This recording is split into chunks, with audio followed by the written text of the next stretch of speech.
Asalaamu calaykum waraxmatullaahi wabarakaatu. Ramadaan Kariim. Kusoo dhawaada channelkeena. Mar labaad Ramadaanun Kariim. Waxaan rabnaa inay idinla wadaagno su'aalo iyo jawaabo maadaama lagu jiro bil barakeysan. Mar koowaad su'aalo ayaan idin weydiinaa, kadibna su'aalahaas ayaa loogu soo jawaabaa commentiga.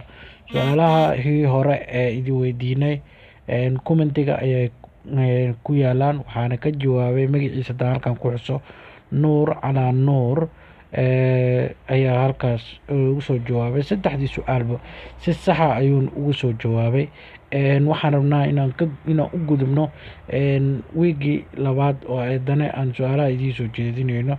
Su-aasha koowaad idin weydiin doono waxay tahay sheeg suuraddii hal mar soo wada degtay. Ayaan rabnaa inaad noo soo sheegtaan, ayadana jawaabteeda hoos ayaad noogu reebi kartaan commentiga. Su'aalaha mar waliba anigaan idin weydiinayno waxay tahay inaanu kala faa'iidaysano, midda saxda ahna hadhow aan soo saarno, qofkii ka jawaabana aan halkan ku xusno. Marka koowaad rabna inaan idinla wadaagno su'aalahana mar waliba sidaan ayay u dhici doonaan. Su-aasha labaad oo rabna inaan idin weydiino waa su'aal diini ah. Sheeg saxaabiyadii ugu horeysay ee dishay qof gaal ah.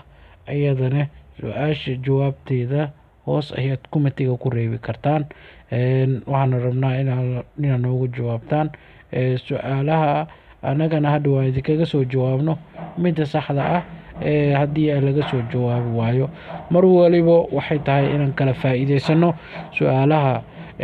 Su-aasha ugu dambeysa mar walba 3 su'aalood ayaan isweydiinaa oo ah su-aasha ugu dambeysa oo ah su-aasha saddexaad. Sheeg ninkii ugu horeeyay ee baabuur sameeyay. Ayaa asagana la rabaa magaciisa kaliya ayaan rabnaa, maadaama labada hore ay diini ahaayeen, midda dambena ay maadi tahay. Su'aalaha isweydiinayno waa intaas. Assalaamu calaykum.